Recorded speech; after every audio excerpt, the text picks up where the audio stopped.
Better strategy ये नहीं हो गई कि क्षेत्रीय दलों के साथ मजबूती से लड़े? ये हम स्ट्राइक रेट दिखा रहे हैं। सुप्रिया जी,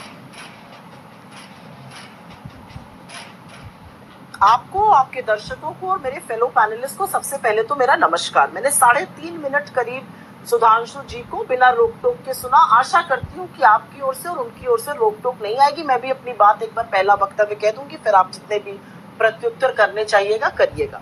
सबसे पहले तो मैं कुछ चीजें दर्शकों के सामने और बीजेपी के सामने साफ कर देना चाहती हूँ। इंडिया गठबंधन की ये ताकत है और ये मजबूती है कि नरेंद्र मोदी आज 400 पार का नारा देने के बाद 240 पर गठबंधन की सरकार चला रहे हैं। इंडिया गठबंधन की यह ताकत है कि जिस संविधान को बदलने की बात करते थे उस पर शीश नवाना पड़ा, उस पर सिर झुकाना पड़ा, उसको सिर माथे लगाना पड़ा।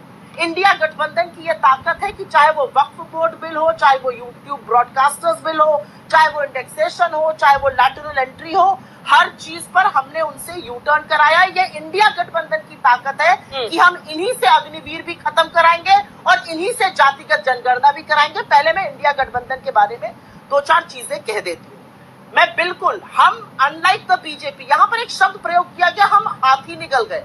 अरे आप तो वो सांप है जो आप अगल बगल वालों को ही डस लेते हैं। पहले पूछिए शिवसेना से, पूछिए एनसीपी से, पूछिए शिरोमणि अकाली दल से, पूछिए जदयू से, पूछिए जेजेपी से। जिसके साथ आप आए, आप पहले उसको डसते हैं, उसको खत्म करते हैं। लोगों के घर पे डाका डालने का, अपने घटक दलों के घर पे डाका डालने का काम आप करते हैं। आपके साथ जो आया वो नेस्तो नाबूद होकर ही जाएगा। ये तो मैंने थोड़े बहुत एग्जाम्पल बता दिए जो आपके साथ सालों से हैं। उनके साथ आपने क्या किया ये सब जानते हैं। उद्धव जी का आपने जो तिरस्कार किया, इसका बदला महाराष्ट्र भी लेने वाला है।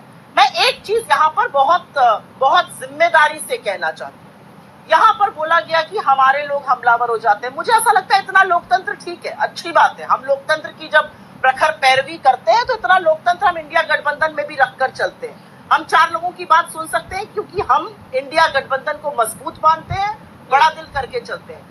इनके लोगों ने भी तो कहा था, ओपी राजभर ने खुलकर कहा था, योगी और मोदी की वजह से 2024 का चुनाव हार गए। निषाद जी ने क्या कहा था, बुलडोजर की वजह से हार गए। इनके विधायक है संजय मिश्रा, उन्होंने कहा था यही चलता रहा तो सरकार अगली बार बननी नहीं है। तो इनके वाले भी तो इनको आईना दिखा रहे हैं। अरे सब कुछ छोड़ दीजिए, यहाँ पर त्यागी जी बैठे हैं और मुझे दुख होता है, वो परिपक्व आदमी है। उन्होंने कहा था जातिगत जनगणना कराइए और अग्निवीर के खिलाफ बोला था, आज वो राष्ट्रीय प्रवक्ता नहीं है। ये भी एक सच है कि चिराग पासवान लगातार जातिगत जनगणना की बात करते हैं, इनको आईना दिखाते हैं, कहते हैं मैं छोड़ दूंगा जिस दिन आरक्षण पे आंच आ गई, उसकी चर्चा नहीं होती। इनके अलायंस जब इनके खिलाफ बोलते चर्चा नहीं होती। और मैं अंतिम बात कह के अंजना जी अपनी बात आगे के लिए खत्म करती हूँ। ये बात बहुत जरूरी है क्योंकि ऐसा मालूम पड़ रहा है कल से कि एक ही राज्य में चुनाव हुआ और एक ही राज्य से रिजल्ट आया। असलियत यह है कि जम्मू कश्मीर का रिजल्ट बहुत अहम है। 10 साल बीजेपी ने वहां पर एक मिसएडवेंचर, एक प्रयोग किया। वहां के लोगों से मत का अधिकार छीना, उसको यूनियन टेरिटरी बनाया, वहां पर प्रेसिडेंट रूल लगाया, हर हथकंडा अपनाया और वहां के लोगों ने एक सिरे से इनको नकार दिया है, एक सिरे से इंडिया गठबंधन को जिताया है। और असलियत आज ये है कि बीजेपी के पास जम्मू कश्मीर में कहने के लिए कुछ नहीं है। ये असलियत है, उसके बारे में कोई चर्चा नहीं करेंगे।